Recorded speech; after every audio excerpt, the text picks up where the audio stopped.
Et si le rire était notre médicament le plus sous-estimé?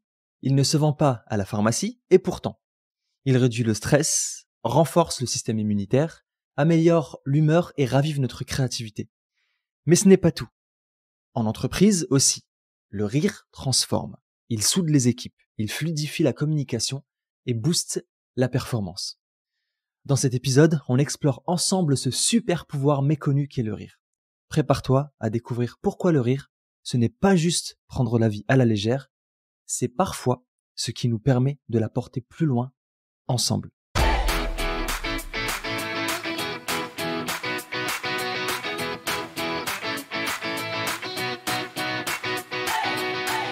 Salut Samir. Salut Julien. Salut à toi qui nous écoutes et bienvenue dans ce nouvel épisode de la systémique du bonheur. On te vient avec un tout nouveau sujet, comme tu l'as compris, on va te parler du rire aujourd'hui sous différents angles et on va te donner un maximum d'informations sur ce phénomène qui nous accompagne au quotidien et qui, j'espère, est présent aussi dans ton quotidien parce qu'il apporte un certain nombre de bienfaits à la fois pour ta tête, pour ton corps, pour tes émotions, ta santé, tes relations, bref, tous les domaines de ta vie. Et en parlant de domaine, Samir, on va commencer avec le premier. On s'était noté justement ces fameux bienfaits du rire sur la santé physique et mentale, et peut-être particulièrement sous l'angle de la réduction du stress et de l'anxiété. Exactement, ouais. Alors, on a fait, il me semble, un podcast une fois qui parlait pas directement du rire, mais on en a parlé, c'était l'importance de ne pas se prendre au sérieux. On avait donné quelques études à cette époque-là sur les bienfaits aussi du rire. Mais du coup, aujourd'hui, on va amener aussi d'autres études. Alors, il y en a plein des études qui existent, mais on a été en chercher d'autres. Et comme tu dis, le premier, c'est la réduction du stress et de l'anxiété. En fait, le rire diminue le taux de cortisol, qui est l'hormone du stress, et elle augmente la production d'endorphines. Donc, c'est l'hormone du bonheur. Et c'est ce qui va créer un sentiment, en fait, de détente et de soulagement. Cette information-là, elle nous vient d'une étude qui a été partagée par l'Institut du cerveau, où, en fait, il souligne que le rire est une réponse corporelle à une émotion positive qui active justement certaines zones du cerveau qui est liée aux émotions, et c'est ce qui nous amène justement derrière ce surplus de bien-être suite à cette libération d'endorphines. Il y avait aussi un article qui nous venait de la Gazette du canton de Vaud, donc c'est un article d'un journal suisse qui vient aussi nous expliquer que le rire en fait réduit la production d'adrénaline et de cortisol. Donc ça vient encore soutenir ces études qui ont été partagées par l'Institut du cerveau. Et c'est pour ça qu'à l'Institut Merlin, on n'est pas stressé et qu'on n'est pas anxieux, parce qu'on se marre toute la journée et qu'on n'arrête pas de raconter des conneries. Ouais, donc, exactement. Du coup, comme on se bidonne, on va vachement bien. Et on a le sourire. C'est ça. Exactement, Julien. Alors, ça joue aussi, merci pour ça Samir, sur l'amélioration de l'humeur et le soulagement de la douleur, parce que le rire peut avoir justement cet effet, grâce entre autres aux endorphines, pour calmer les sensations de douleur chronique, calmer les difficultés physiques qu'on peut ressentir. Alors le rire, ça stimule la libération de la dopamine, de la sérotonine, des endorphines, comme tu le disais Samir, et tout ça combiné, ça agit comme des analgésiques naturels. Alors bien sûr, c'est pas parce que tu vas te bidonner que tu vas pouvoir enlever ta douleur liée à la péritonite que tu es en train de te faire au niveau de ton intestin. Mais en même temps, tu pourrais pas te la faire ailleurs. Bref, mais c'est vraiment de comprendre que pour des douleurs chroniques, des douleurs qui sont là présentes, des douleurs nerveuses, ça peut changer le signal et ça peut permettre de prendre aussi plus de recul. Et on va se parler des techniques, des outils qui existent autour du rire tout à l'heure pour voir qu'est-ce que tu pourrais aller explorer si jamais tu fais partie d'une partie de la population qui se trimballe avec des douleurs chroniques qui reviennent très régulièrement, qui sont peut-être même là au quotidien. Ça pourra te donner une piste de progression. Alors ça vient pas de nulle part, ça vient d'une étude d'Oxford qu'on a été recherchée sur les aspects sociaux et neurologiques du rire. Et puis on a aussi les travaux de Robin Dunbar qui a amené une étude sur la douleur et les endorphines. Et en fait, ce qui a été observé, c'est que les participants ayant regardé une comédie ont toléré la douleur beaucoup plus longtemps que ceux exposés à du contenu neutre. Et je pense même qu'on pourrait aller jusqu'à parler de ceux qui consommeraient du contenu négatif ou au contraire, ça augmenterait le niveau de tension, le niveau de douleur, le niveau de souffrance. Donc le Exactement. rire, ça agit comme un déclencheur puissant d'endorphine, et encore plus quand on parle de rire social, c'est-à-dire un rire qui est partagé avec d'autres personnes, où en fait ça va démultiplier cet effet déclencheur. Donc plus on est de fous, plus on rit, on applique cette Exactement. stratégie-là pour justement se sentir beaucoup mieux dans notre corps et avoir moins de douleur. Exactement, Julien. Alors, un autre bienfait du rire, en fait, c'est le renforcement du système immunitaire. Donc, en fait, le Mhm. rire augmente l'activité des cellules immunitaires et les niveaux d'anticorps, ce qui renforce la défense contre les virus. Et ça nous vient d'une association québécoise qui s'appelle Participation, en Mhm. fait, qui recite, alors ça vient pas d'eux, hein, mais c'est eux qui ont recité cette étude-là, et cette étude, en fait, qui parle justement à quel point le rire va augmenter l'activité des cellules tueuses naturelles, parce qu'on les appelle comme ça les cells killers en fait. Ouais.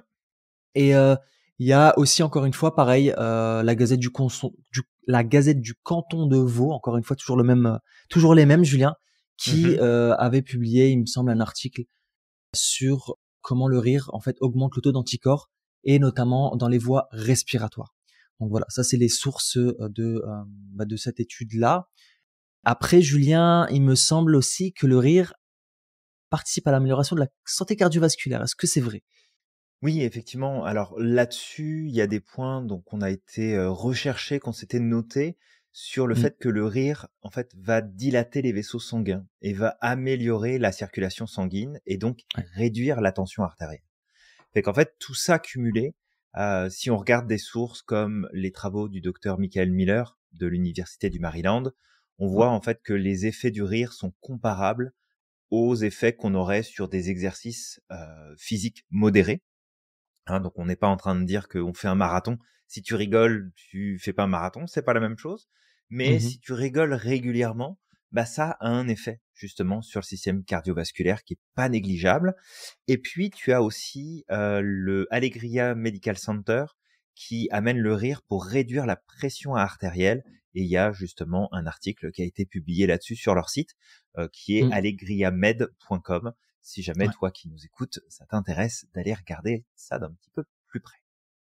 Exactement. Alors un des derniers, bienfaits, alors il y en a d'autres, hein, encore une fois, hein, mais ça c'est ceux Bien qu'on a sûr. sélectionnés pour cette fois, c'est l'augmentation de la créativité. Et là, ça nous vient de l'université de Stanford, en fait, qui nous explique que le rire favorise un état d'esprit plus flexible et ouvert, et Mhm. que, il est propice à la génération de nouvelles idées et de résolution créative de problèmes. Donc Ouais, vraiment, toi et qui nous écoutes, si tu penses aussi, parce qu'après on va en parler, hein, on parle du rire en règle générale, mais toi qui nous écoutes, si tu travailles dans une entreprise, que tu es patron d'une boîte, que tu as des salariés, que tu es responsable d'une équipe, si tu penses que rire, en fait, c'est mauvais, que ça décrédibilise le travail qui est fait, ben peut-être que si tu n'as pas des idées nouvelles et que tes salariés n'arrivent pas à débloquer leur plein potentiel, bah c'est peut-être aussi parce que derrière tu les empêches un petit peu de se ouais, fendre la poire un peu une fois de temps en temps. Je sais ouais, pas. c'est ça. Il y a peut-être une Ouais. culture qui est un peu trop rigide et stricte qui empêche justement de d'activer ça. Et on va en parler justement dans le cadre du rire en entreprise, dans le Ouais. cadre du leadership, dans le milieu du travail, dans le milieu professionnel. Mais c'est vrai que si tu mets un petit peu plus d'humour dans ton quotidien, tu mets un peu plus d'humour dans ta manière de gérer tes relations, de gérer finalement les éléments avec lesquels tu réfléchis, que tu penses, que tu travailles, que tu traites, bah ça aura très probablement des effets bien plus bénéfiques qu'on ne le pense au départ, en tout cas, et que ça n'enlève en rien finalement le sérieux et ton niveau d'efficacité dans ton travail. Donc à tous les petits cheffaillons en puissance qui Les sont dans le domaine chiffons. du travail, qui expliquent à leurs collaborateurs qu'il faut rester sérieux, qu'on n'est pas là pour rire, on n'est pas là pour plaisanter, bah faudrait peut-être qu'ils redescendent un petit peu de leur ego empalé sur 3 échelles d'affilée pour reprendre un petit peu de recul et se rendre compte bah en fait qu'ils agissent peut-être, probablement, certainement même, j'ai envie de dire, sur la performance de leurs équipes, mais pas dans le bon sens. C'est Et ça. que s'ils rigolent seulement quand ils se brûlent, bah ça serait peut-être bien qu'ils commencent à revisiter les choses différemment et peut-être d'ouvrir un peu plus les perspectives. Mais Mmh. bon, Exact. on va s'en reparler un peu plus en détail du coup avec la suite, puisque là, c'était d'amener dans ce sujet du jour la place du rire en entreprise. Et Et dans le le leadership. premier point, ouais, et puis le leadership. Et le premier point, du coup, que j'amène aussi à travers cette réflexion-là, c'est que on peut améliorer considérablement le climat de travail et de productivité grâce justement à la présence d'humour, grâce au rire. Je ne peux que penser à une de mes amies qui travaille dans le domaine bancaire. Si elle nous écoute, Fanny, je te fais un grand coucou.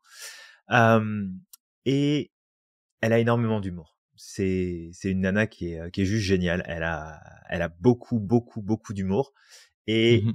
elle intègre l'humour dans sa manière de travailler avec ses collaborateurs, puisqu'en fait elle manage une équipe et entre autres dans son travail, elle doit animer et organiser des réunions d'équipe, de travail, etc. Et ce qui est assez drôle, c'est que elle avait créé en fait des petites pancartes à afficher directement sur l'écran de Zoom. Donc, c'est pas des pancartes numériques, hein, c'est vraiment des pancartes physiques qu'elle sortait devant sa caméra. Et il y en avait un en particulier. Je sais pas, Samir, si tu vois Elmo. Qui c'est Elmo? Elmo, c'est un des Elle personnages du Muppet Show. C'est la Mmh. petite, Ah oui, oui, oui, c'est une oui, espèce oui, de oui, oui. Ouais. petit, alors c'est pas un chien, mais c'est une espèce de marionnette un peu rouge Ouais, avec des le gros yeux ronds. c'est l'un des plus connus là, le rouge, C'est ça. ouais. Et il s'appelle Elmo. Et Mmh. en fait, Elmo, ça signifie, si tu prends l'acronyme, enough, let's move on. Donc, ça OK. suffit, passons à la suite. Et en fait, du coup, quand elle était dans ses réunions et quand elle l'est encore dans ses réunions et que quelqu'un commence à prendre trop de place, met trop de temps ou tout simplement tourne autour du pot, en fait, tu la vois sortir tranquillement son petit Elmo devant la caméra. Et puis du coup, t'as tout le monde qui se marre en disant, OK, bon, on va passer à la suite, c'est bon, on a fait le tour du sujet, on peut passer à autre chose. Donc voilà, Ah, c'est trop je drôle. pense à ça parce que je trouve ça super drôle et elle est hyper professionnelle et vraiment elle est pleinement engagée dans son boulot et elle fait un super boulot. Vraiment, d'ailleurs, elle est reconnue pour ça aussi. Et du coup, c'est de voir que tu peux amener en fait de l'humour dans ton travail, peu importe le domaine dans lequel tu te trouves. Je pense aussi, j'ai une très bonne amie à moi qui a été dans le domaine infirmier et dans le domaine des sages-femmes et qui a travaillé en clinique. Et en clinique, malheureusement, des fois, il se passe des trucs qui sont pas toujours hyper joyeux. Ouais. Et un des points qui était important, c'était justement la place de l'humour pour le personnel soignant.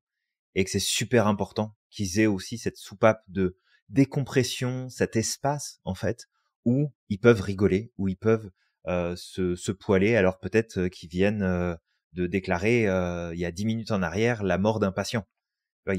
n'y a pas d'incompatibilité entre les deux Mmh. parce que ça favorise un environnement qui est vachement plus agréable. Parce que quand tu te lèves le matin, que tu dois aller au boulot et qu'en fait, le premier truc que tu te dis, putain, vivement ce soir que je rentre parce que je vais passer une journée pourrie, perso, j'ai pas envie de faire 30 ans de carrière dans un environnement comme ça.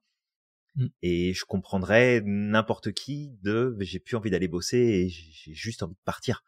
J'ai pas envie d'y aller, j'ai pas envie de passer du temps avec mes collègues, j'ai pas envie de voir mon boss, j'ai pas envie de voir mon manager, ma manageuse. C'est super important. Donc là-dessus, c'est pas juste une perception extérieure. Il y a à nouveau des sources qui nous permettent de dire et de poser clairement que l'humour va favoriser un environnement beaucoup plus agréable, favoriser la collaboration, puis stimuler la créativité, hein, puisque t'en parlais, Samir, tout à l'heure. Fait que rapidement, les sources, on a Society for Human Resource Management, où on a noté en fait que dans les équipes qui avaient plus d'humour, on a plus 50% en moyenne de compétences collaboratives. Ce qui est quand même énorme parce que si tu dois travailler en équipe, tu as intérêt à avoir des compétences de collaboration, sinon ça va être très très compliqué. Il y a l'université aussi de Californie qui a mis en avant le fait que l'humour augmente la productivité de 20% et réduit l'absentéisme de 30%. Et ça, tu peux retrouver cette source-là sur vorkol.com si jamais ça t'intéresse d'aller fouiller un peu plus. Mais vraiment, on a des pourcentages assez conséquents qui ressortent. Ça ne fait pas tout. On ne peut pas remplacer un bon management, une bonne organisation, un bon cadre de travail juste par l'humour. Mais ça joue un rôle qui est quand même non négligeable, et c'est important de maintenir ça justement dans notre manière de vivre notre quotidien. D'ailleurs, qu'on soit dans des grandes équipes ou qu'on soit dans des petites entreprises familiales ou des solo entrepreneurs, mais qui connectent avec d'autres personnes qui ont un minimum d'humour. Ouais, exactement. Merci Julien justement pour ces partages-là. Aussi, l'humour en entreprise et dans le leadership, ce qu'elle apporte, c'est un renforcement du leadership et de la cohésion d'équipe. Un leader humoristique est perçu comme plus accessible et apte à gérer les tensions. Donc en fait, on va lui faire beaucoup plus confiance, on va avoir beaucoup plus de facilité à se livrer à lui. Et dans le cas où il y a des gros problèmes ou qu'il y a des choses à résoudre, en fait, ça va être beaucoup plus facile parce qu'on peut compter sur lui. Alors que si on a un leader justement qui est tout le temps fermé, vraiment, tu sais, il paraît vraiment sombre là, en fait, les personnes auront plus tendance à garder pour eux, même s'il y a des erreurs, même s'il y a des soucis, etc. Ils vont garder, ils vont essayer d'affronter les problèmes tout seuls. Et parfois, en fait, il y a plein de poussière qui va se mettre comme ça sous le tapis jusqu'au jour où ça va exploser, tu vois. Et ça, j'ai connu ça dans le domaine en tout cas moi, quand je travaillais dans une entreprise, cette peur-là, parce que en fait, t'as quelqu'un qui en fait, il est fermé en fait au final, et c'est très compliqué de discuter avec lui, c'est compliqué de lui proposer des nouvelles choses, c'est compliqué peut-être même de lui parler si à un moment ou l'autre ça va pas dans ta vie personnelle et que tu as peut-être besoin d'un peu moins de charge de travail en fait, par exemple, ou d'expliquer que écoute, si là je suis pas à fond, il y a des raisons en fait. En fait, tu gardes pour toi, et au final derrière donc vu que la personne va pas comprendre puisqu'elle te laisse pas cette opportunité de parler, en fait derrière il va y avoir encore plus de remontrances, etc. Et je dis dans le leadership, mais être parent par exemple, c'est être un leader aussi. Et c'est la même chose dans les familles. Absolument. C'est la même chose si t'es un parent qui est tout le temps fermé, tout le temps c'est rude, etc., qui rigole jamais et tout, au bout d'un moment tu vas finir par tout cacher et mettre tout sous le tapis en fait jusqu'au jour où il y a un gros problème, et t'as des enfants qui fuguent quand ils en ont marre.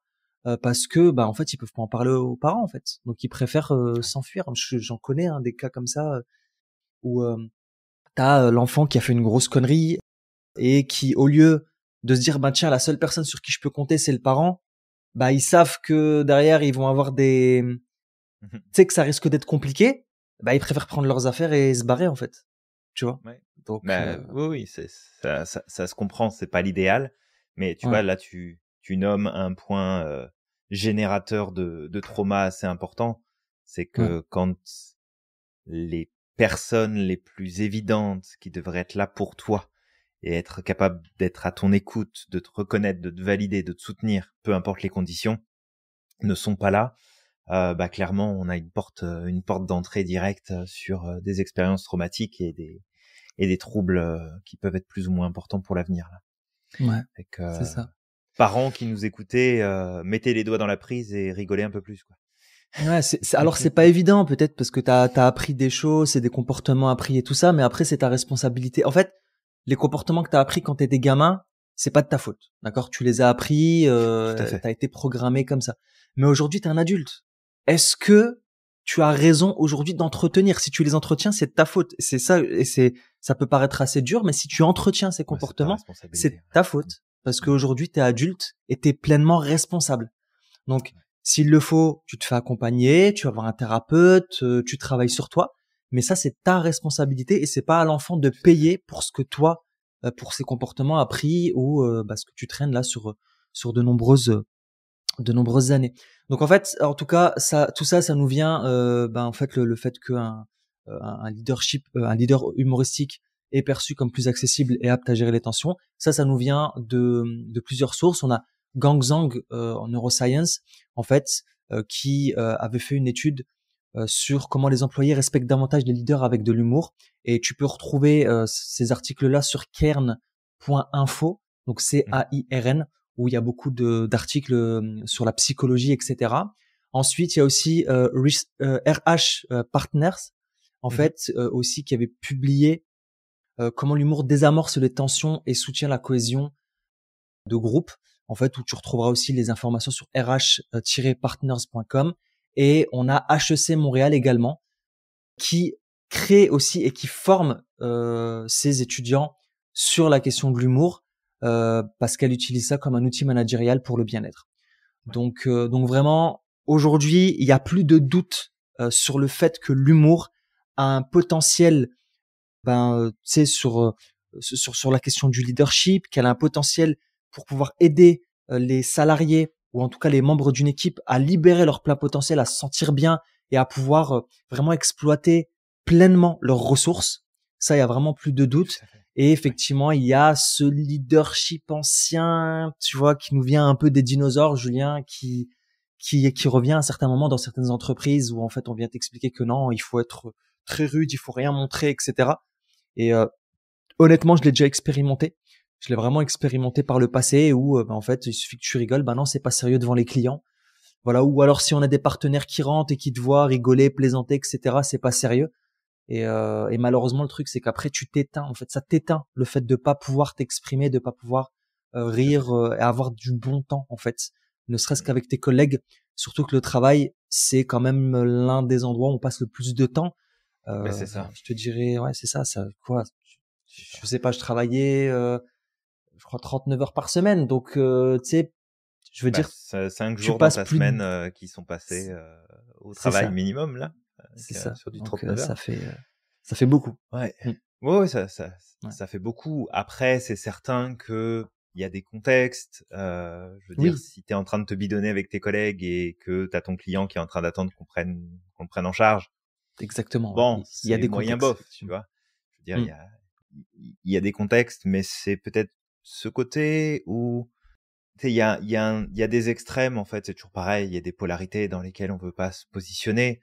On n'est pas là pour se marrer toute la journée, certes, parce qu'on a des choses à faire. Fait qu'on va pas aller raconter la petite blague carambar toutes les 5 minutes à notre collègue d'à côté. Mais il y a aussi le fait que si on peut avoir justement un environnement qui est beaucoup plus plaisant, où en fait on est content d'arriver au travail, on est content de repartir bien évidemment, mais on est content de passer ce temps-là avec des collègues, passer ce temps-là avec des personnes avec qui on se sent bien, c'est quand même pas négligeable. Donc après, au-delà de ça, parce que là tu parlais effectivement du leadership, tu perds pas, peut-être donner cette précision, tu perds pas ton leadership parce que tu vas avoir de l'humour, tu perds pas ton leadership parce que t'amènes des choses amusantes, parce que tu fais rire ton équipe, parce que en fait tu contribues. Je pense je pense à un autre ami, je pense à Charles. Alors je sais pas si Charles écoute nos podcasts, peut-être de temps en temps. Si c'est le cas, salut Charles. Mais Charles, il a énormément d'humour. Charles, il travaille dans les assurances. Il est actuaire, donc il est quand même sur un poste à responsabilité plus. Il est dans les chiffres toute la journée. Il a des calculs sérieux à fournir. Il a des équipes à gérer, etc. Mais il a énormément d'humour et il s'amuse en fait avec ses collègues dans la journée. Ça n'empêche pas en fait d'avoir ce leadership, d'avoir cette dynamique qui donne aussi envie aux autres de travailler avec lui, de le suivre, de répondre finalement aux exigences de l'entreprise et d'être accompagné sur l'atteinte de résultats précis.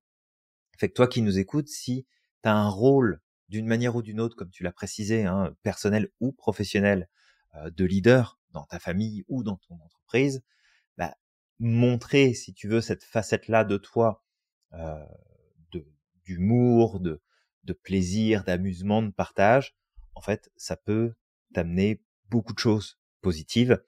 Et peut-être là-dessus, partir justement sur la place de l'humour dans le quotidien, cette citation que tu avais notée, Samir, que le rire ne coûte rien, mais il illumine la vie, Mm. la tienne, mais aussi celle des autres. Et comme ça rapporte beaucoup, comme le disait Frank Irving, c'est qu'il enrichit celui qu'il reçoit sans appauvrir celui qu'il donne. Ouais. Donc, souris, ris, amène de l'humour, parce qu'en fait, t'as plein d'avantages cachés derrière cette posture-là. Et sans, sans parler politique ici, t'as certains hommes politiques et certaines femmes politiques qui ont beaucoup d'humour. Et en général, ces personnes-là ont une cote de popularité qui est quand même pas mal plus importante parce que l'humour va aussi rapprocher, l'humour va beaucoup connecter. Moi, il y a un personnage politique qui me faisait beaucoup rire, qui n'est plus là. Et bon, après, on peut regarder ce qu'il a fait, ce qu'il a pas fait, ce qu'il aurait pu faire de mieux. peu importe. Mais je pense à Jacques Chirac qui avait un humour, mais qui était juste extraordinaire. Il avait des réflexions, il avait des attitudes, il avait des mots qu'il amenait que moi je trouvais, moi il me faisait énormément rire dans certaines de ses interventions. Alors pas dans tout, bien évidemment, mais il y a certains points où vraiment, tu sais, ça crée une espèce de proximité avec les gens, je trouve, et t'as l'impression de pouvoir accrocher personnellement avec les personnes qui ont de l'humour avec plus de facilité. Mais attention, parce qu'il y a de l'humour bien placé, puis il y a de l'humour mal placé, puis il y a de l'humour qui est utilisé à mauvais escient. Et ça, on va peut-être en parler un peu plus après. Mais dans notre quotidien, justement, Samir, la place de l'humour, on s'était noté plusieurs points. Peut-être que tu as envie de parler d'autres domaines où l'humour a sa place et est utilisé, justement. Ouais, exact. En fait, il y a le domaine de la thérapie, en fait, où l'humour est très utilisé. Et d'ailleurs, on voit de plus en plus arriver la thérapie par le rire aussi. Je crois que l'humour est aussi utilisé dans l'art-thérapie, Julien, il me semble. C'est possible. Ouais. Il y a aussi ce qu'on appelle la gélotothérapie. Absolument. Ça, c'est quand on t'attache à une chaise, qu'on t'enlève tes chaussures et que tu te fais lécher les orteils par une chèvre. Et du coup, tu te marres parce que ça chatouille. Non, je plaisante. Mais oui, l'humour en thérapie, effectivement, c'est un point qui est quand même assez important. Et l'utilisation, mais j'en parlerai peut-être un peu plus tout à l'heure, l'utilisation de l'humour par la personne en thérapie, par le patient, la patiente, selon comment c'est utilisé, ça va être un signal de choses spécifiques, mais j'en parlerai peut-être un petit peu plus tard quand on va en arriver sur ce point-là. D'accord. Justement, la gélotothérapie, justement pour rajouter, pour toi qui nous écoutes, si tu n'as jamais entendu parler, en fait, c'est une thérapie par le rire aussi. Et en fait, c'est juste une approche psychocorporelle, en fait, qui va utiliser le rire comme outil thérapeutique pour améliorer la santé mentale et émotionnelle et physique. Donc, c'est une forme de thérapie du rire. Mais il y a, tu sais, il y en a tellement, Julien. Il y a le yoga du rire aussi qui arrive de plus en plus, qui est super intéressant. Donc, et puis tout à l'heure aussi, Julien, tu nous parlais d'un autre truc. Tu nous parlais du personnel hospitalier, mais le rire est aussi utilisé pour les patients. Tu veux peut-être nous en parler? Oui, effectivement, il y a les clowns, d'ailleurs en pédiatrie, qui interviennent assez souvent, et soit ce sont des professionnels soignants, soit ce sont des bénévoles qui viennent justement intervenir dans les hôpitaux, et c'est plutôt cool. Il y a des professionnels aussi du rire qui vont intervenir au niveau des soins palliatifs, donc pour accompagner justement les soins qui sont lourds, qui sont difficiles, qui peuvent être douloureux, pour amener un peu plus de légèreté, un peu plus de bien-être, un peu plus de juste passer à l'hôpital pour se faire soigner, puis avoir des traitements qui sont difficiles, avoir des interventions qui sont douloureuses. On peut aussi améliorer le cadre du quotidien des personnes qui passent beaucoup de temps de vie dans les hôpitaux, et puis de ceux qui sont là pour des périodes plus ou moins longues parce que y a des soins, parce qu'il y a des blessures, parce qu'il y a des traitements à suivre. Et je veux dire, si tu as un traitement à faire, je sais pas moi, plusieurs fois par semaine et que tu as plusieurs heures à passer à l'hôpital, c'est peut-être un peu plus sympa finalement d'être au contact de personnels soignants qui ont de l'humour, qui vont te faire rire, qui vont t'amuser, qui vont rendre en fait l'expérience moins lourde et moins douloureuse que si tu dois y aller avec 3 jours de pluie dans le regard et que chaque fois que tu y vas, c'est comme si tu allais à l'abattoir. Même si tu sais que c'est important de le faire pour ta santé. C'est l'humour a toute sa place aussi, et peut-être même encore plus dans ce milieu-là. Ouais, exactement. Parfait. Et c'est vrai que j'en avais vu beaucoup, moi. Tu sais, avant d'être coach, j'avais envie d'être infirmier. Tu sais, je voulais vraiment me reconvertir dans le métier de tu sais, en tant qu'infirmier. Et l'un des trucs qui m'intéressait le plus, c'était les enfants. Alors je sais que c'est difficile, je sais que c'est horrible aussi, ce qui est, quand ça touche un enfant, ça vient en tout cas moi, ça vient me prendre aux tripes. Mais j'avais envie en fait de donner en fait mon temps principalement aux enfants.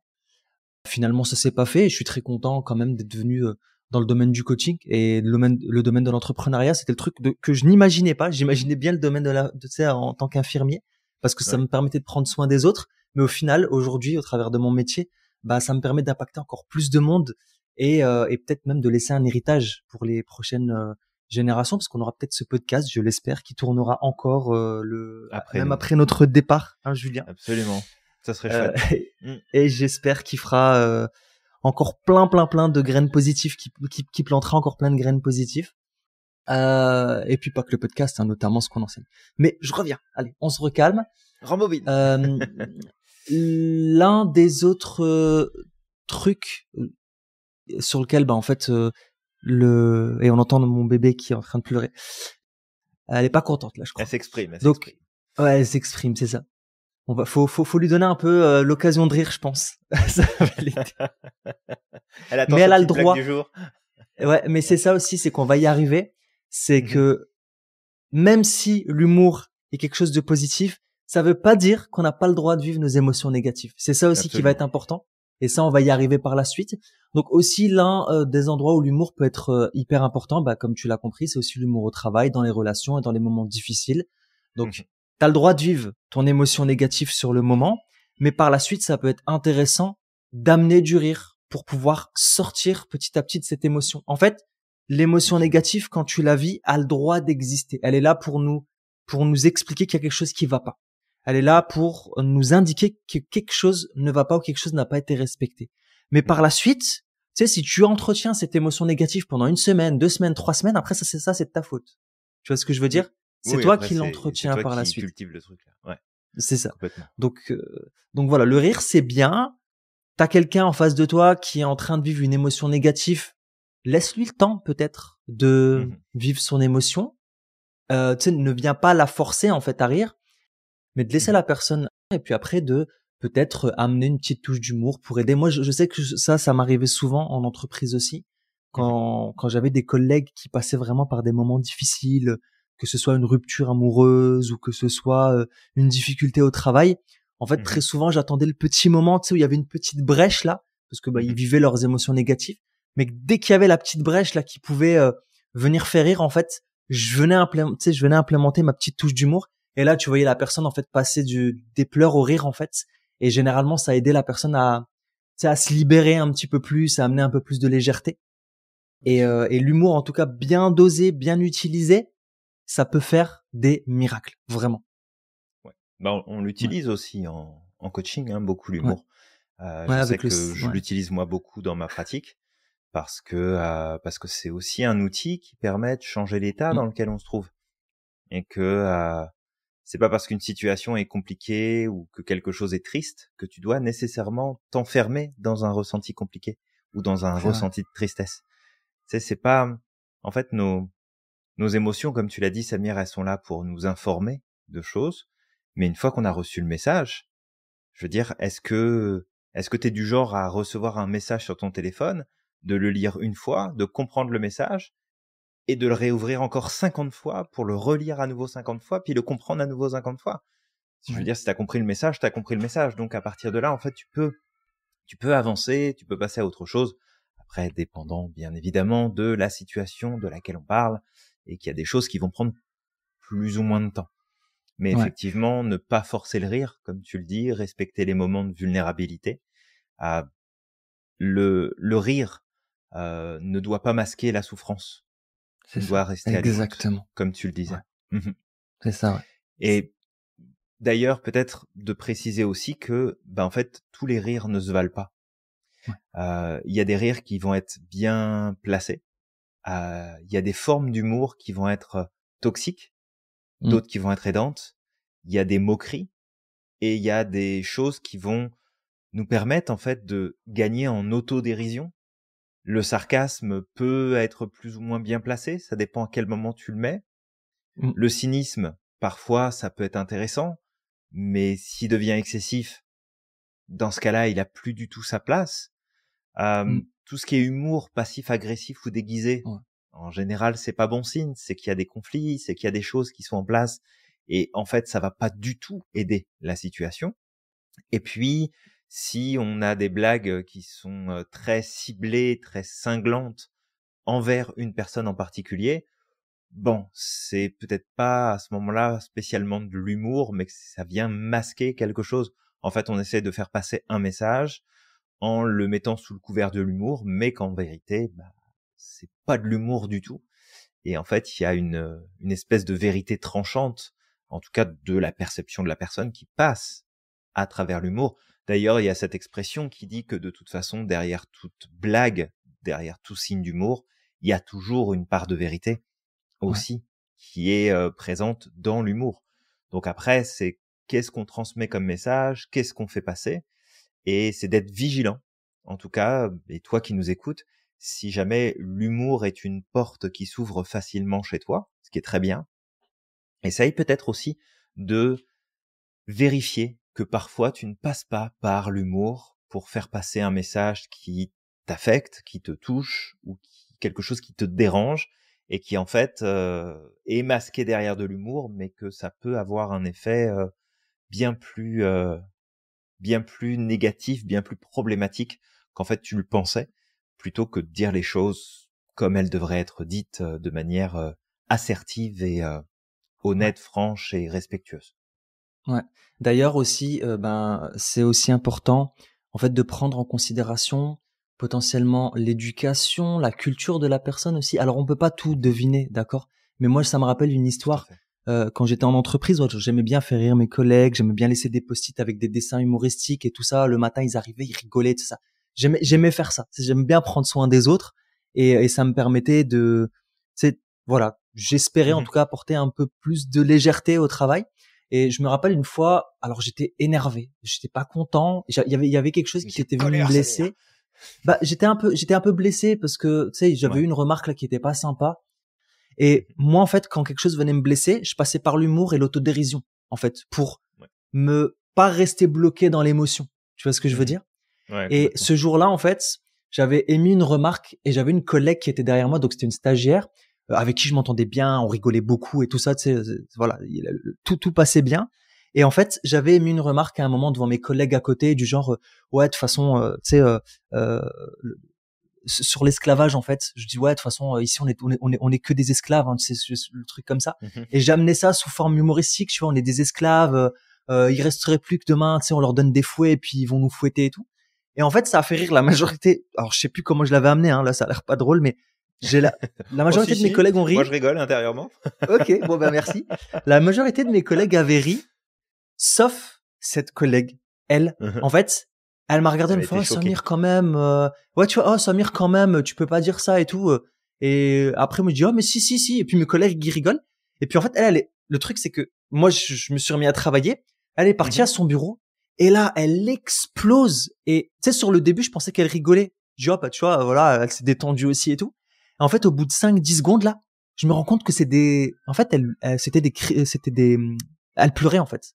Elle était vraiment rentrée dans une émotion hyper négative et tout. Et en fait, moi, j'ai pas pris en considération et j'ignorais, en fait, je connais pas l'histoire aussi de sa culture.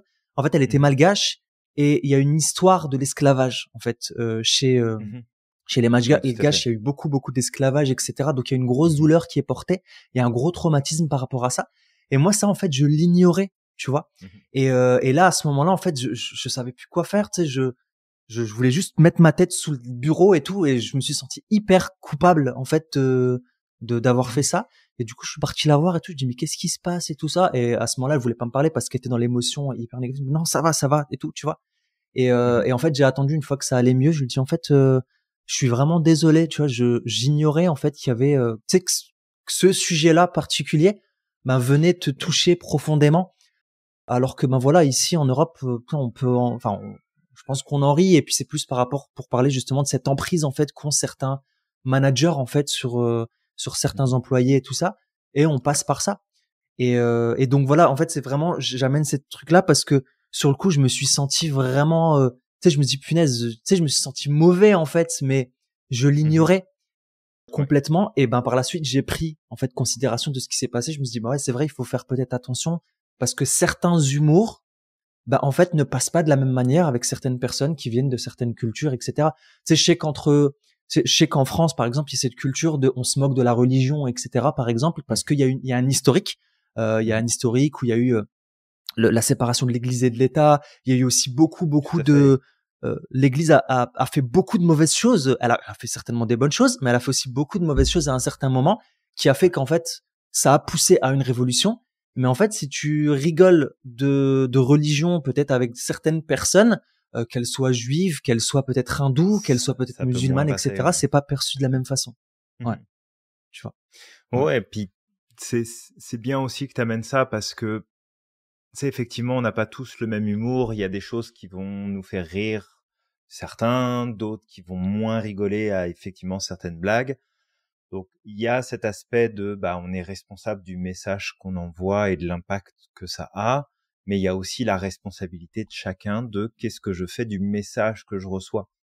Et c'est ça. derrière, si effectivement tu démarres au quart de tour pour toutes les réflexions, tous les mots, tous Il y a les ça aussi, ouais. signaux d'humour, toutes les réflexions qui peuvent ressortir, je veux dire, tu peux batailler euh, avec le reste du monde pour faire valoir ce que tu estimes être du respect et ce que tu estimes être valide ou non en termes de communication et d'échange, et tu peux passer ta vie à ça, ou tu peux aussi dire, bah, il y a des choses avec lesquelles je suis moins en accord, il y a des choses qui me font beaucoup moins rire et je le fais savoir, ou je passe tout simplement moins de temps avec ces personnes-là.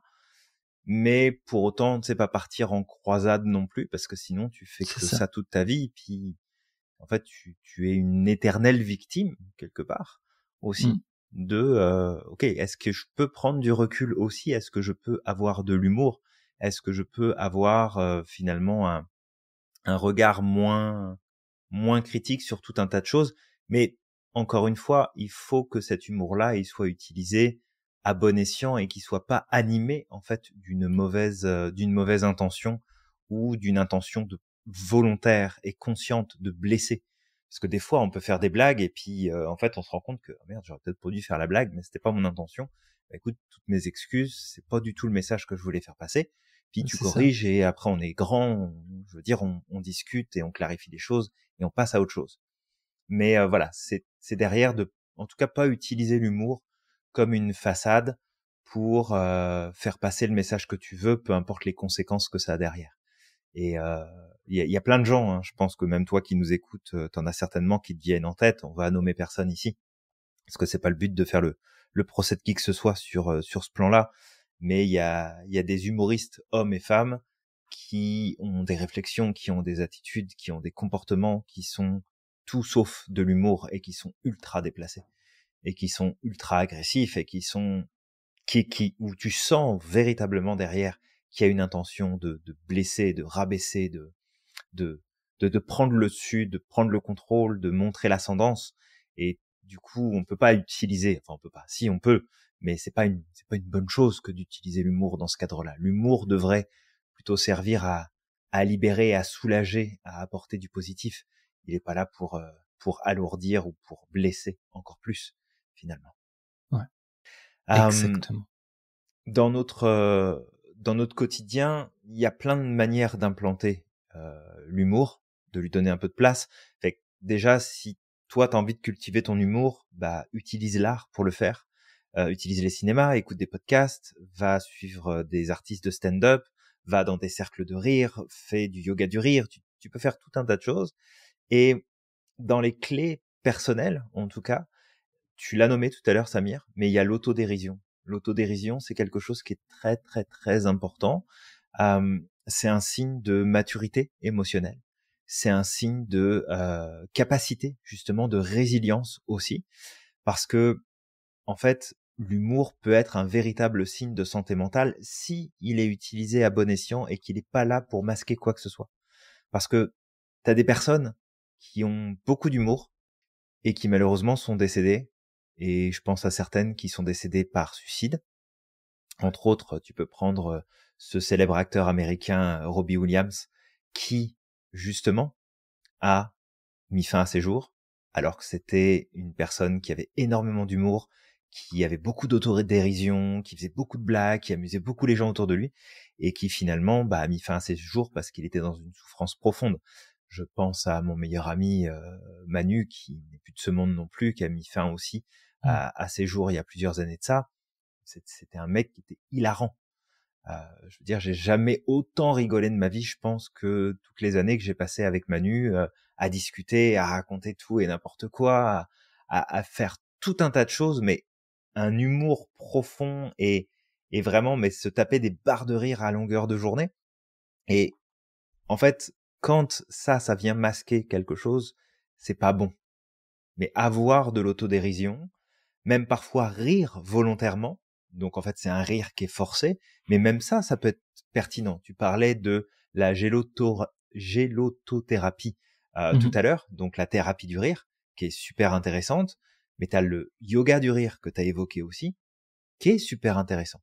Tu as des professionnels de yoga du rire qui interviennent dans les entreprises, tu as des groupes de yoga du rire qui existent, et en fait ça a plein de bénéfices sur toi, sur ton bien-être, sur ton développement personnel, sur ta confiance en toi, sur tout un tas de choses.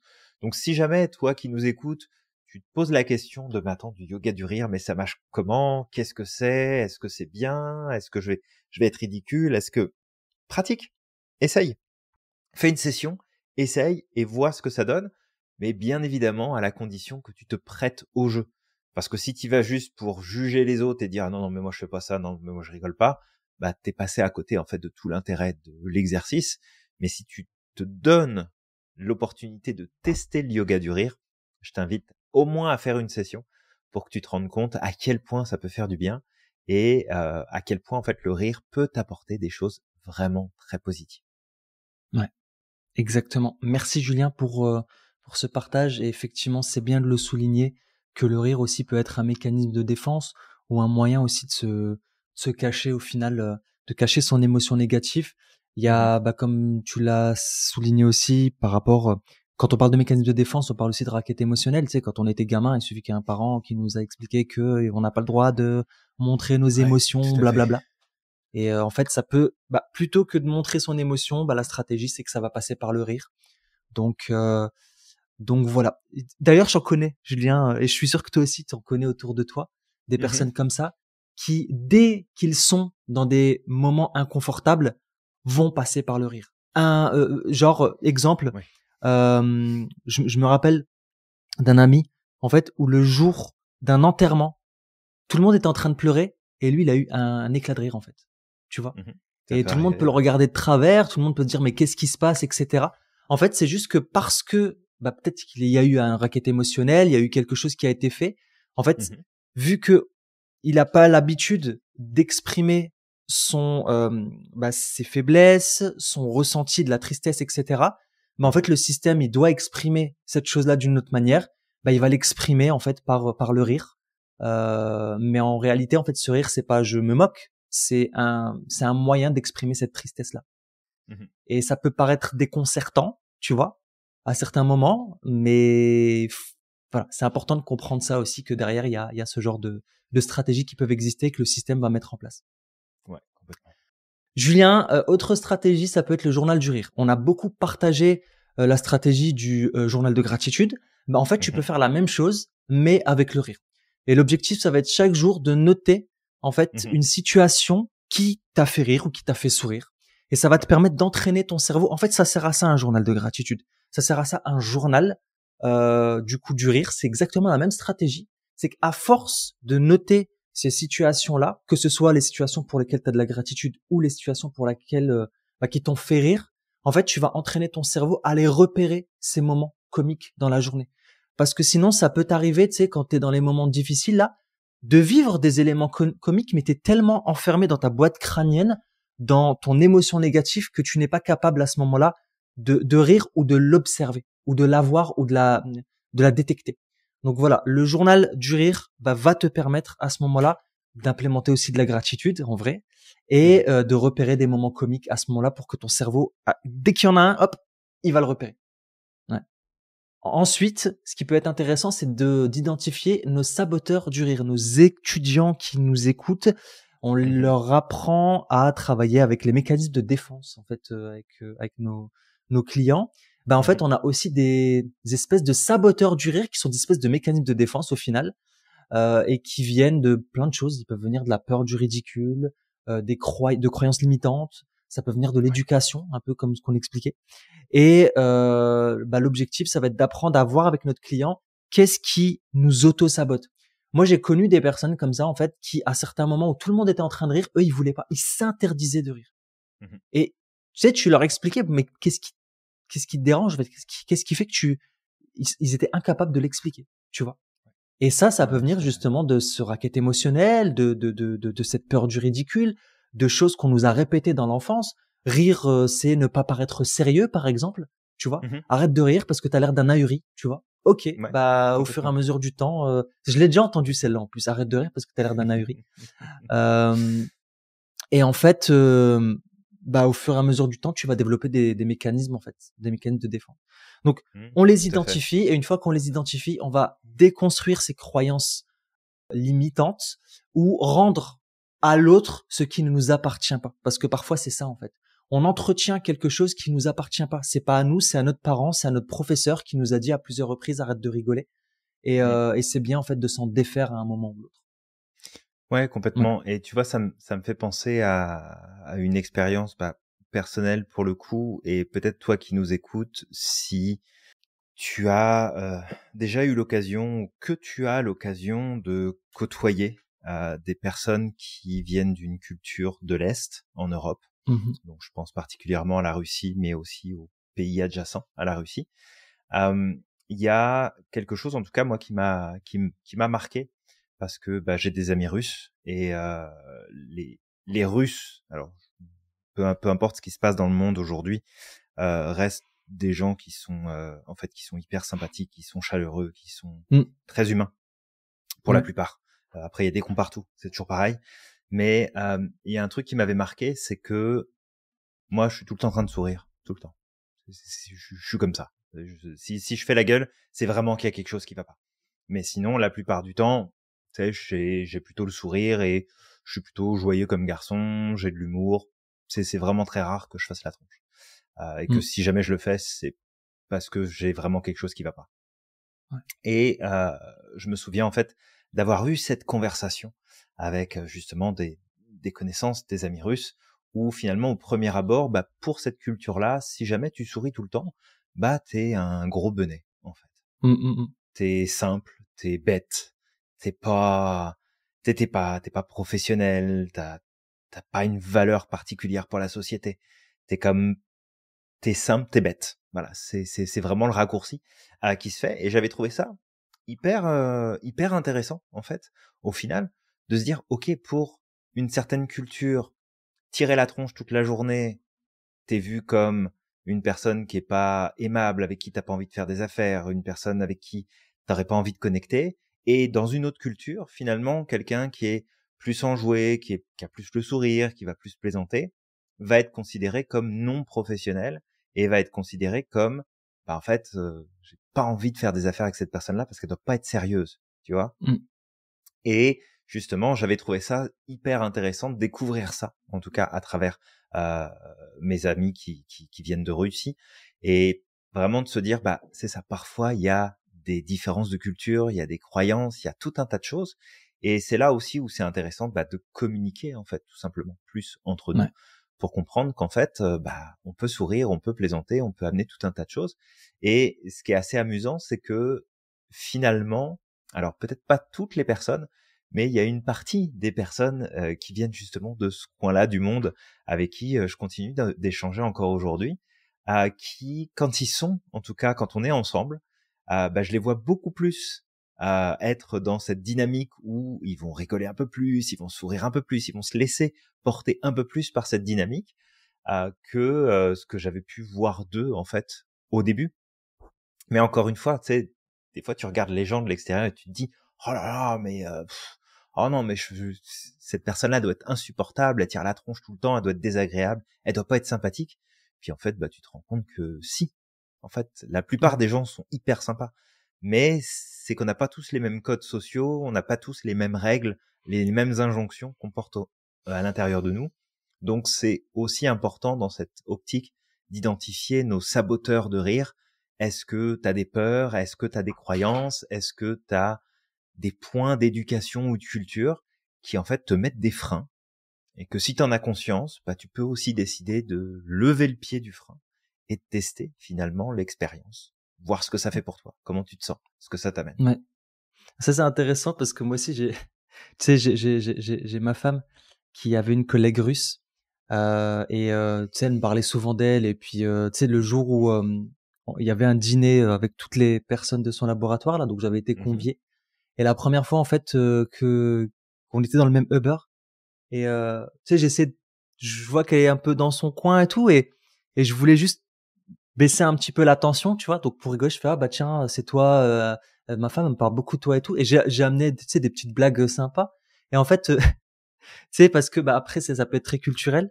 À un moment, elle se retourne, elle me dit I'm not a social person. Genre, je suis pas quelqu'un de sociable. Tu vois, genre laisse-moi dans mon Fous-moi la coin paix. là, j'ai pas envie de te parler.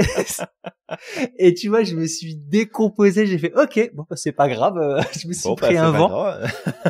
On va regarder les Je nuages. regarde ma femme, je fais tu vois, je me suis pris un vent quoi.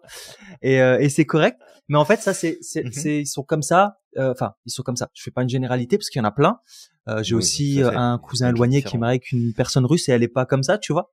Et et en fait, le truc c'est que ça c'était pour la première fois. Et puis les autres fois que je l'ai vue, par exemple, cette collègue à ma femme qui, tu sais, où on s'est vus tous ensemble, on était partis à Seattle parce qu'il y avait il y avait Seattle et puis Nouveau-Mexique. Il y avait des conférences.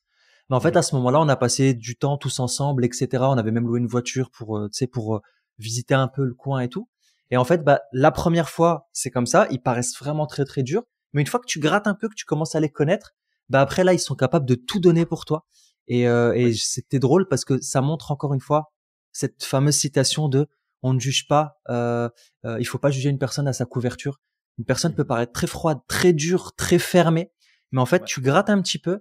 Et en fait, aujourd'hui, bah, c'est l'une des meilleures amies de la famille en fait qu'on a ici. Et je sais que si demain il y a quoi que ce soit, on peut compter sur elle. Tu vois.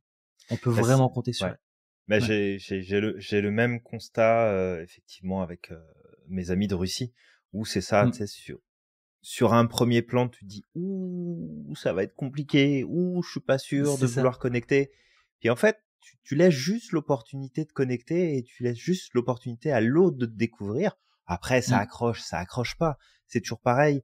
Mais tu sais où finalement quelque part, on peut pas faire de généralité, mais entre une personne qui va venir effectivement de ce coin-là du monde, plus dans les pays de l'Est où tu sens que c'est froid au début, mais tu sais qu'une fois que tu as accroché, c'est une personne de confiance, c'est une personne en qui tu peux t'en remettre, avec qui tu peux parler, que s'il y a un problème, tu sais que cette personne-là, elle pourra être là pour toi, qui est quand même quelque chose de super important dans nos relations interpersonnelles, de savoir qu'on a des gens autour de nous sur qui on peut compter s'il se passe quelque chose, et qu'à l'inverse, ils peuvent aussi compter sur nous pour Ouais. justement être soutenus, etc.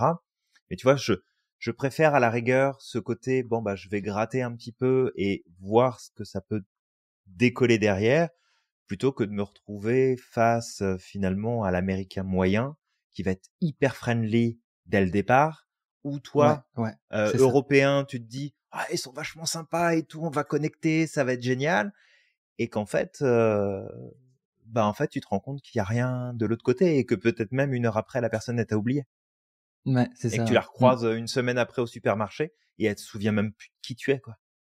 Ouais. Ouais. Bah Donc c'est c'est vrai. assez, voilà, c'est des cultures différentes, c'est des règles sociales dynamiques différentes, mais voilà, en tout cas, faut pas que tout ça, ça vienne te freiner dans ta capacité à connecter avec ton humour, parce que l'humour c'est quelque chose de très important.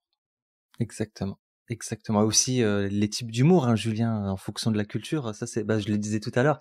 Tu sais ici, Oui. une fois on avait raconté. Je sais pas si t'as connu cette blague d'école primaire là. Tu sais Alors, quand est-ce que je me c'est une rappelle quand blague pourrie? ouais, c'est une blague pourrie, mais tu sais, quand j'étais enfant, par exemple, quand il y avait un enfant qui fixait un autre enfant, Mhm. tu sais, qui le fixait du regard, en fait, il y avait souvent un gamin qui se retournait, et qui disait, genre, tu veux ma photo? Et puis l'autre qui Mhm. répond, oui, oui, c'est pour mettre dans mon album de singe, tu vois, mon album photo de singe. Tu sais, c'est une Ok. blague qui se Bon, fait à pourquoi l'école. pas? Ouais, Tu tout à sais, fait. c'est que des gamins, tu sais, qui sortent. Et une fois, on a raconté ça ici à une à une américaine Mhm. des blagues qui se faisaient à l'école en France là, et elle était choquée, tu sais, elle avait la bouche grande ouverte et tout, elle fait oh mais c'est hyper méchant et tout.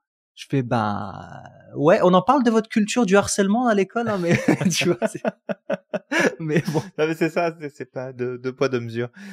Il y a des trucs qui sont Mais bon, normaux et puis à un endroit et puis d'un autre c'est comme un véritable scandale. Mais ouais. c'est ça. Alors, Julien, on parle des entreprises et on va donner des exemples Oui, on d'entreprises revient dans aussi qui l'entreprise. implémentent. Exactement. Ouais. Alors vas-y, Parce qu'il y a Samir, plein d'entreprises qui je te laisse implémentent le commencer. rire. Mhm. Ouais, tu veux que je commence? Complètement. Ok, bah vas-y, j'y vais. Merci, Allez, Julien. vas-y, lance-toi. Julien me tient la porte. Merci. Euh, Donc, on parlait tout à l'heure du leadership. Il faut savoir que dans les entreprises, l'implémentation de l'humour va passer par les leaders, Oui, principalement. Pourquoi? Parce que c'est eux qui montrent l'exemple au final. oui, D'accord? Et si ils montrent une partie de leur humanité, une partie de leur vulnérabilité, ils montrent une partie d'authenticité, tout à fait. ben en fait, ça va encourager les autres à faire de même. Quand tu as quelqu'un de fermé, tu vas pousser les autres à être fermés. Tu vois, c'est comme pour les parents. Si le parent est hyper fermé, tu sais, il est aimable comme une porte de prison, ben les enfants, ils vont adopter ce genre de stratégie, ils vont avoir peur. Donc en fait, Mhm. toi qui nous écoutes, si tu es coach, parce que c'est important aussi chez les coachs, hein, ça. Mhm. Mais si tu es coach, si tu es thérapeute, si tu es un leader dans une entreprise, parce que tu es responsable, tu es CEO, peu importe, ben en fait, il faut savoir que si tu veux implémenter ça, ça va passer par toi. C'est à toi de montrer l'exemple. D'accord? Ouais. Complètement.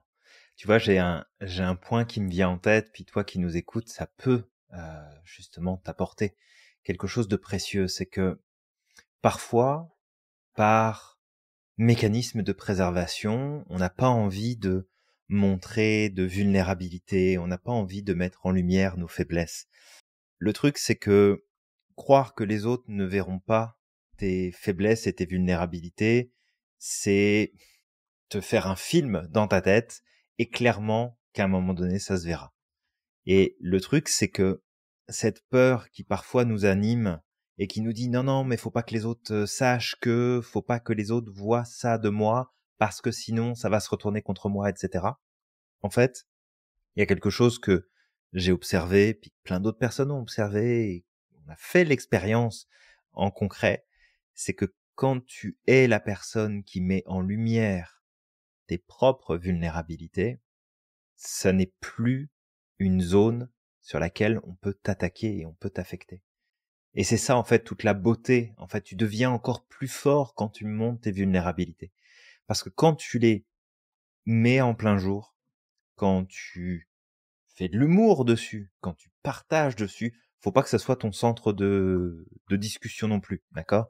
Mais quand tu laisses ta vulnérabilité ressortir, il y a un phénomène génial qui se produit, c'est que comme tu le mets en public, en fait, ça perd complètement son poids et son impact que ça a sur toi, parce que maintenant, bah, de toute façon, tout le monde le sait. Tu veux me dire quoi? Je le sais déjà, puis tout le monde le sait déjà. Tu peux rien faire. Quand tu mets, toi, ce que tu considères être tes ombres, tu les mets en lumière, ces ombres-là n'ont plus de pouvoir sur toi.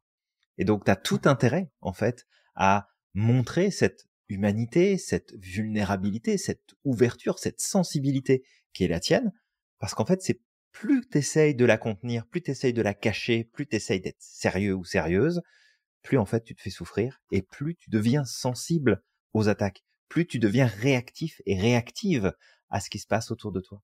Donc, montre l'exemple et tu verras que bah, ça va te rendre encore plus fort, encore plus forte et qu'il y aura beaucoup moins de terrains glissants ou sensibles qui pourront venir te titiller ou te chercher en fait sur le long terme.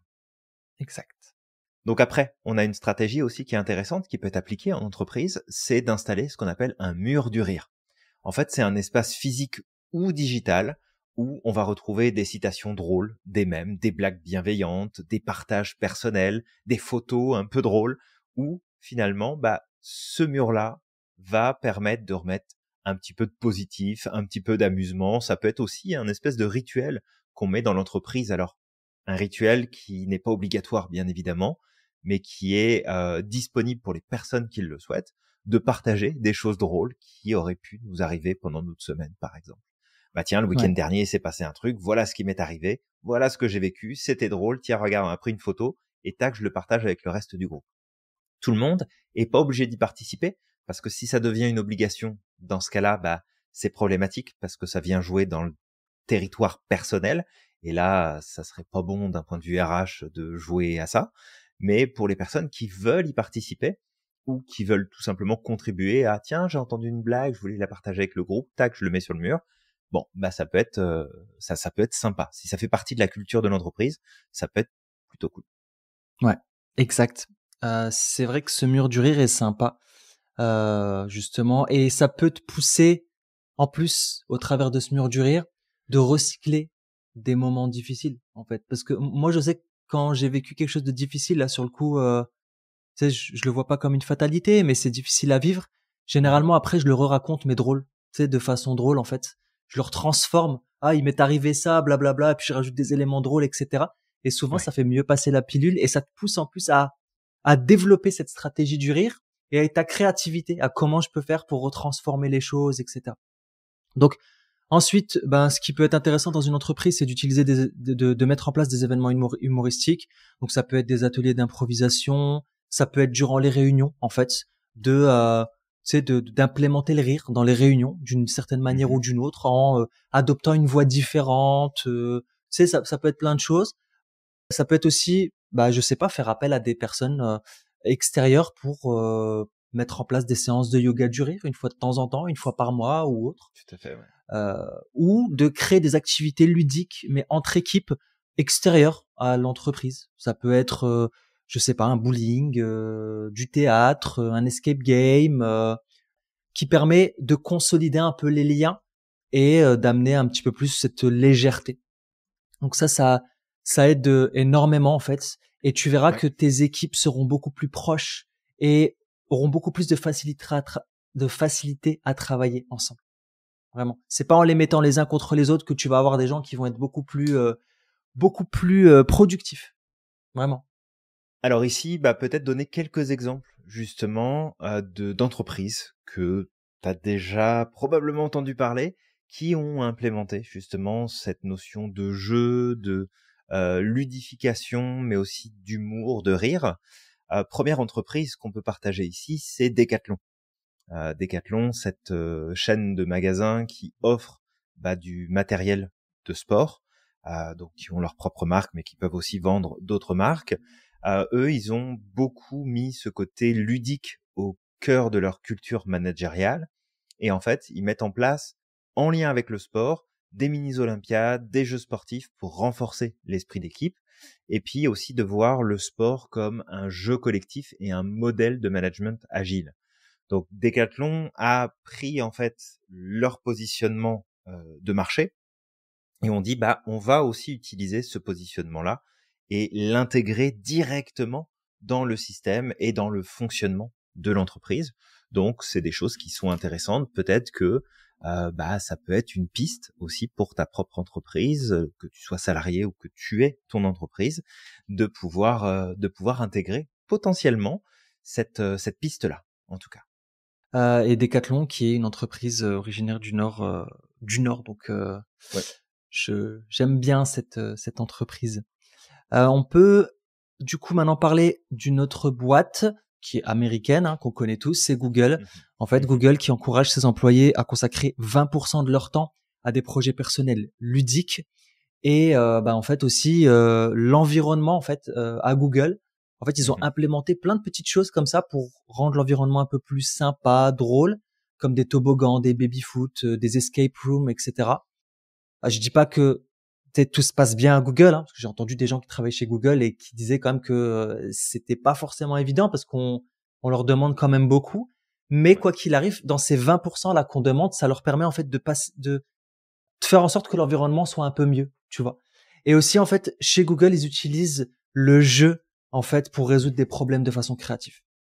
Et ça, Ouais. c'est ce qu'on disait tout à l'heure, c'est que l'humour, bah là, on parle de jeu, hein, mais le jeu généralement va amener aussi un peu on plaisante, on rigole, etc.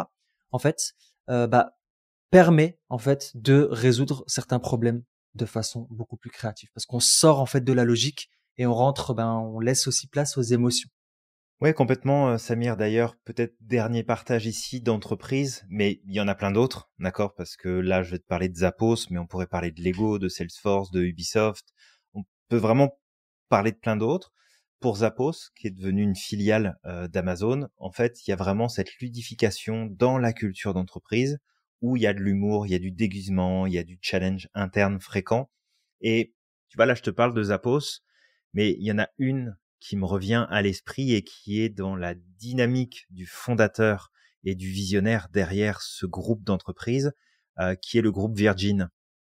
Ouais. Et le groupe Ah oui, oui. Virgin avec J'aime justement bien Richard celui Branson. qui est à la tête, avec Richard Branson qui est à la tête. Ouais. Richard Branson, c'est un gars qui a énormément la culture du loisir, du fun, de l'humour, de la plaisanterie.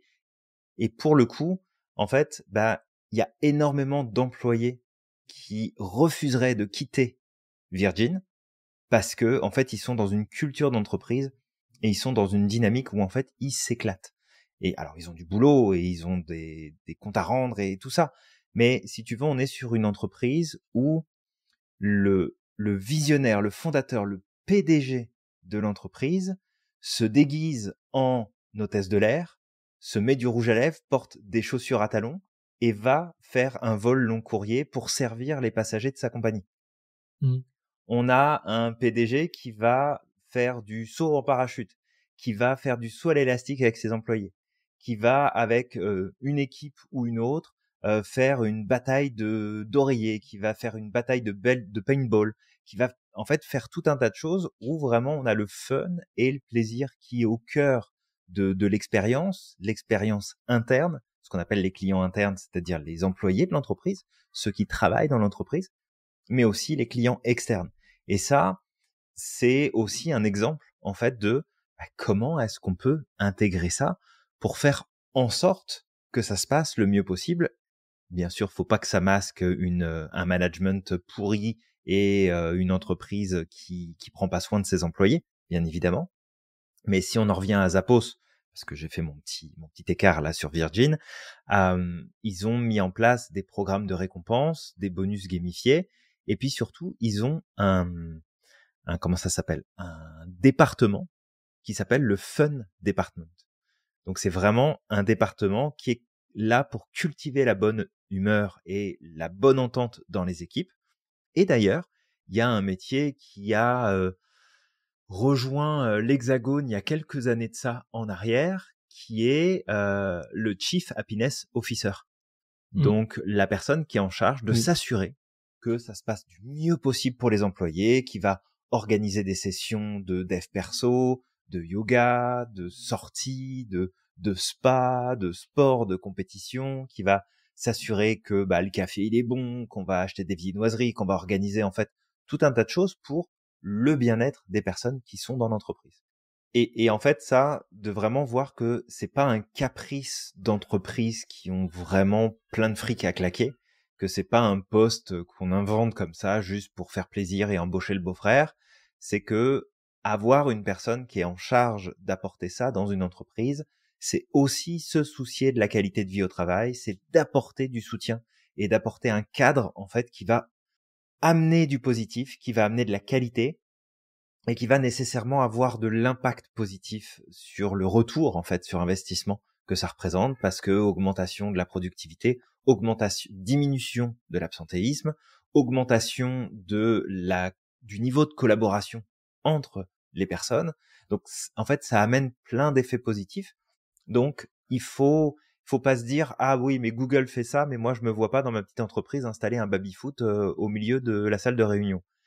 On n'est peut-être pas en train de te dire qu'il faut mettre un baby-foot au milieu de ta salle de réunion, mais probablement que, en fait, le cadre de travail, il y a peut-être moyen de jouer sur le curseur et de rendre ça un peu moins boring, un peu moins chiant, et justement d'avoir un peu plus de plaisir, d'avoir un peu plus de fun, d'avoir un peu plus d'humour qui s'intègre dans le cadre de ton travail, et ça serait pour la bonne cause, de toute façon.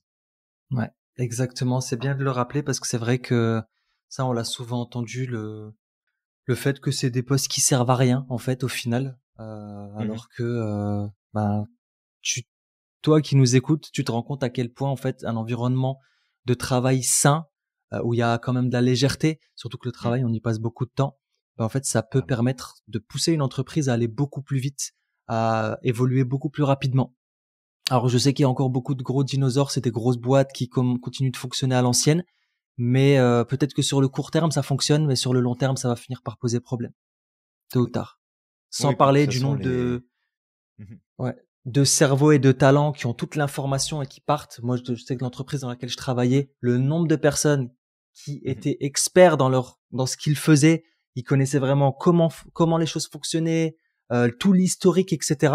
En fait, qu'on laisse partir. Et au final, après, tu te retrouves avec des gens qui galèrent et qui continuent de mettre de la poussière sous le tapis. Sauf qu'au bout d'un moment, ça finira par péter, tu vois. Ça finira tôt ou tard par péter. Ouais, tout à fait. Bah, le coût des mauvais éléments dans une équipe est énorme. Et malheureusement, on le voit encore beaucoup aujourd'hui.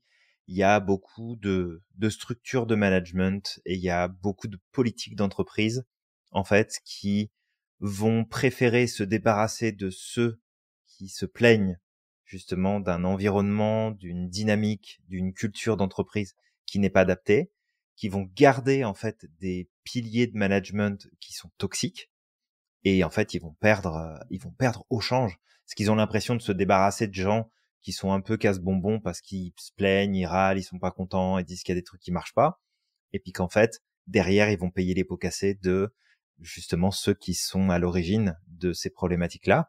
Bon, ça veut pas dire que ceux qui râlent et qui se plaignent toute la journée ont forcément des raisons de le faire. Ça se trouve, c'est juste des casse-noisettes et effectivement, on est aussi bien de s'en débarrasser. Mais de faire très attention à ça parce que bah, c'est comme ça que tu perds des talents, c'est comme ça que tu perds des ressources précieuses et ça, tu t'en rends pas forcément compte tout de suite. Mais à un moment donné, tu te dis mais attends, c'est quoi ce turnover de ouf? C'est quoi ces personnes qui sont là? Comment ça se fait que d'un seul coup on a besoin de 3 personnes là où on en avait besoin que d'une seule avant? Qu'est-ce qui s'est passé? Pourquoi est-ce qu'on en est arrivé là? Bah, peut-être parce que tu t'es pas posé les bonnes questions, peut-être parce que t'as pas pris soin des personnes qui étaient des piliers pour ton entreprise et que t'as considéré certains éléments comme beaucoup trop remplaçables alors qu'il était peut-être pas autant que tu le pensais au départ. C'est ça, mais non, Julien, Mais non, c'est c'est tous des bras cassés. C'est un complot. C'est de la faute du clou, c'est pas de la faute de celui qui plante le clou. Ah non. Absolument, c'est pas l'angle du marteau le problème, c'est le clou. C'est ça. Peut-être dernier point ici, avant qu'on termine cet épisode de podcast, je voulais revenir sur le point sur la santé mentale, le lien entre l'humour, la capacité de rire des choses et la santé mentale, parce que ça a un lien en fait qui est très très fort entre les deux. Et je te donne ici en fait les grandes lignes, parce que je veux pas non plus que le podcast dure 3 heures comme d'habitude, hein. On essaie de limiter le plus possible, mais déjà l'humour, savoir faire preuve d'humour, c'est un signe de santé mentale en soi. Parce que quand tu possèdes un sens de l'humour qui est quand même élevé, c'est souvent associé à une meilleure gestion des émotions, à une réduction du stress de manière globale, l'amélioration aussi de tes relations sociales et une perspective qui est bien souvent plus optimiste sur la vie. Un point qui va être important, c'est les personnes qui sont capables de rire d'elles-mêmes ou de situations difficiles, qui montrent en fait qu'il y a une résilience accrue face à l'adversité et une plus grande capacité à relativiser dans toutes les difficultés du quotidien. Donc ça, c'est vraiment un signe très positif de si tu as de l'humour, toi qui nous écoutes, tu as très certainement ces traits-là qui sont aussi présents chez toi et du coup qui t'aident au quotidien. L'humour, c'est pas juste rire, c'est pas juste plaisanter, c'est aussi une réévaluation cognitive des situations négatives. Et en fait, ça permet de favoriser la régulation émotionnelle et c'est un mécanisme d'adaptation. Alors, encore une fois, il peut être équilibré ou déséquilibré, mais s'il est équilibré, en fait, il conditionne et il renforce l'estime de soi et le bien-être global. De manière générale, si on voit qu'il y a un affaiblissement du sens de l'humour, une personne qui a jamais eu d'humour, qu'on n'en a pas plus demain, ça sera pas le signe de grand chose. Mais une personne qui a eu de l'humour à un moment donné, qui a fait preuve d'humour, mais que on a un affaiblissement de l'humour, en fait, ça peut refléter des difficultés émotionnelles, du stress, voire même des symptômes précoces de troubles de l'humeur, voire de la dépression. Donc c'est important de voir, est-ce qu'il y a un état antérieur d'humour assez présent, et est-ce qu'en ce moment, il y a une absence d'humour ou il y a moins de réactivité à l'humour? Et ça peut être un signe de souffrance psychique ou émotionnelle, et ça peut être à prendre en compte. Maintenant, on a évoqué tout à l'heure l'importance de savoir utiliser l'humour de façon saine, et entre autres, l'autodérision. L'autodérision, c'est super important. Et en psychothérapie, la capacité à utiliser l'humour de façon saine, donc savoir prendre du recul et se moquer de soi-même, de ses travers, de façon bienveillante, c'est un signe important qu'on est sur des mécanismes de défense qui sont dits matures. Parce qu'il y a des mécanismes de défense qui sont immatures et eux posent problème. Mais quand il y a un humour qui est absent, très négatif, là, ça peut montrer un signe en fait flagrant de manque de recul et de souffrance par rapport à nos propres pensées et à nos propres comportements. Fait que ça, c'est ce que je voulais amener ici, parce que voilà, on parle de l'humour, mais l'humour aussi en lien avec la santé mentale, ça a toute sa place.